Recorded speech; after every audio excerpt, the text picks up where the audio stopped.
7 people. There's that.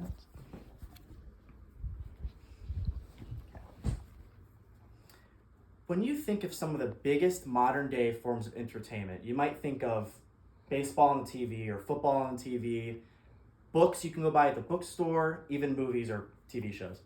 A lot of people seem to forget that video games are the biggest, most lucrative form of entertainment in the world right now, and they have been for quite some years. All these industries are billion-dollar industries. Video games being, like I said, the most lucrative, and they come from very humble beginnings. First starting off in an arcade building, moving into home consoles, and now being pretty much everywhere on the internet, homes. You can go to a bar and play video games. They're everywhere.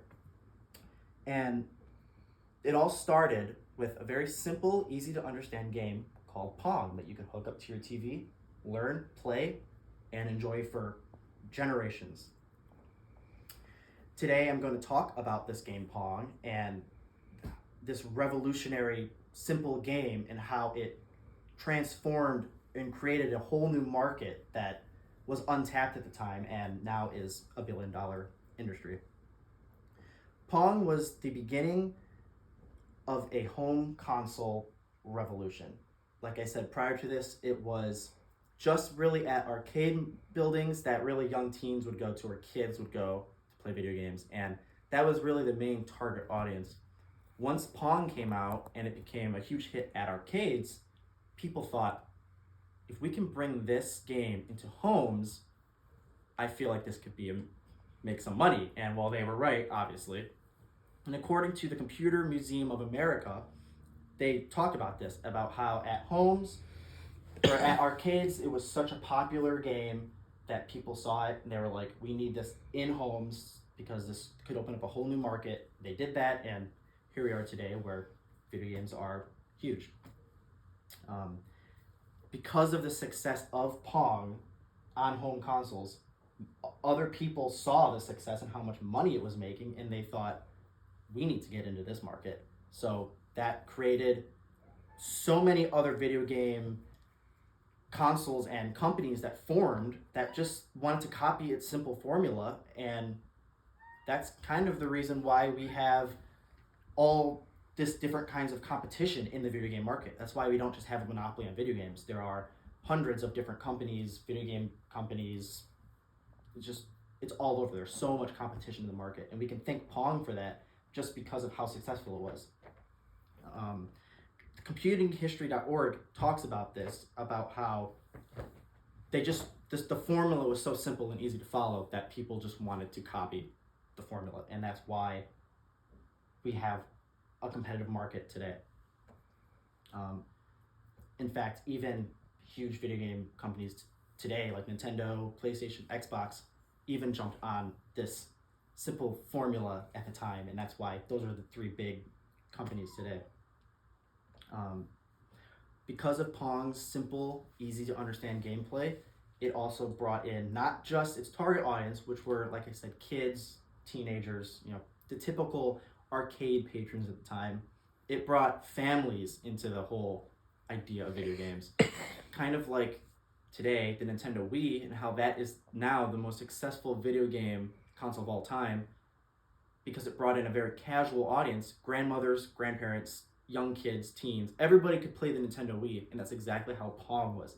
Anybody could pick it up because it was a simple 2 pedals on one side, on each side, hit the ball back and forth, score a point. Anybody could play the game. It was super simple. The National Museum of Play actually states that because of how easy the game was to play and understand, families wanted it because it wasn't a complicated, huge, intense, I don't want to learn this because it's too complicated. It was so easy that it was flying off the shelves at holidays and birthdays and all that. The University of Wisconsin-Milwaukee states that because of how replayable the game was, that people wanted to play it all times. Like, they wanted to play it, 100,000 times. It wasn't like you play the game once, you're done, put it on a shelf, never touch it again. Because it was so replayable that had other companies want to make games that were just as replayable, and that led to why video games today are around, is because it wasn't like, you watch a movie one time, you're done with it, put it on the shelf, never watch the movie again. Video games became replayable and you want to play it at all times, and that's why today people can play video games for 14 hours straight. So Pong was very big for the time it came out. It led to the emergence of a whole different market, an untapped at-home market that turned into $1 billion industry. And it was such a simple game. It's crazy to think that that simple little game that started off in arcades at the time were brought into homes, and it was so successful. It's crazy to think that that was even possible.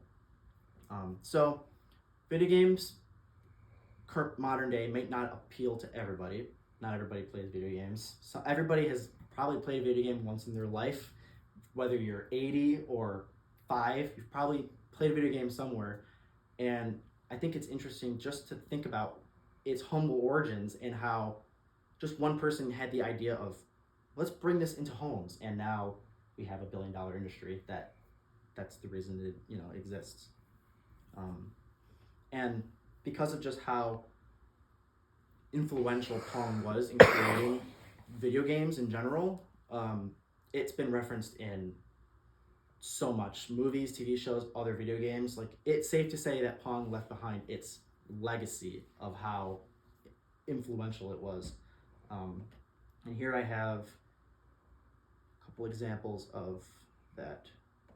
So here we have the video game Smash Brothers, which has an enemy in the game, which is literally just the game of Pong, which is pretty interesting because it's, how do you make a villain out of a game Pong? I don't know, but they did it.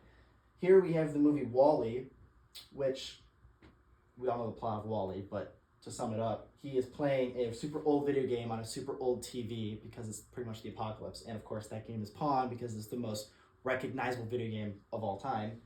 Here we have The Simpsons, where the bad guy in this episode saw the game Pong and thought it was the most revolutionary human invention of all time, which is funny because for video games it was.